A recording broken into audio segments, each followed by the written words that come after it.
Yurtimizda keyingi yillarda imkoniyati cheklangan shaxslar o'rtasida sportni ommaviyligini oshirish, sport orqali ularning salomatliklarini mustahkamlash va yoshlar orasidan paralimpiya chempionlarini kashf etishga e'tibor kuchaytirilgan. Bu jarayonda O'zbekiston Respublikasi Prezidenti huzuridagi Ijtimoiy himoya milliy agentligi, paralimpiyachilarning matonat maktabi, O'zbekiston Milliy paralimpiya qo'mitasi va bir qator hamkorlar ishtirokida uyushtirilayotgan tadbirlar alohida ahamiyat kasb etmoqda. Ayni kunlarda respublikamiz bo'ylab matonat maktabi marafoni loyihasining o'tkazilayotgani olib borilayotgan samarali ishlarning davomi bo'lmoqda. Farg'ona shahrida uyushtirilgan matonat marafonining dastlabkisida Parij 2024 yozgi paralimpiya o'yinlari g'olibi, O'zbekiston iftixori faxriy unvoni sohibi Yorqinbek Odilov bilan uchrashuv tashkil etildi. Farg'ona viloyati hokimligi, paralimpiyachilarning matonat maktabi, O'zbekiston Milliy paralimpiya qo'mitasi, Yoshlar ishlari agentligi, O'zbekiston adaptiv sport turlari assotsiatsiyasi Farg'ona viloyati boshqarmasi hamkorligida uyushtirilgan tadbir adaptiv sport bilan shug'ullanayotgan yosh parasportchilar hamda murabbiylarda katta taassurotlar qoldirdi.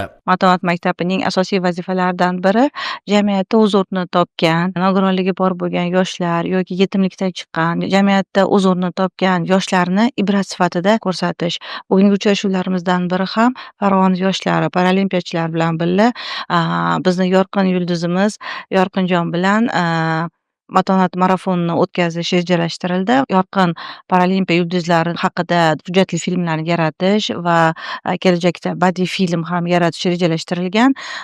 Mana shunday hujjatli filmlardan biri bugun Farg'ona yoshlariga namoyish etiladi.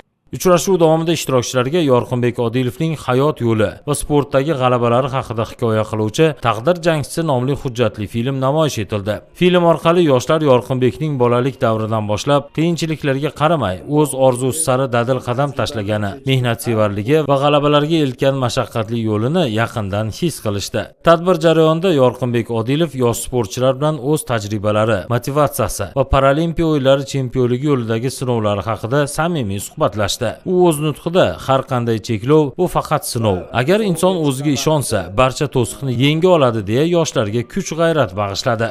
Bu film hayotimni boshidan hozirgi kungacha bo'lgan vaqtlarni suratga olingan. O'ylaymanki, bu filmni ko'rgan har bitta sportchida, har bitta murabbiyda mamlakatimizda insonni shaxs bo'lib shakllanishi uchun qanchalar imkoniyatlarni tatbiq etayotganligini bular ham his qilgan holatda bizni yo'limizdan harakat qilishadi va bizdan-da yuqori natijalarga erishadi degan umiddaman.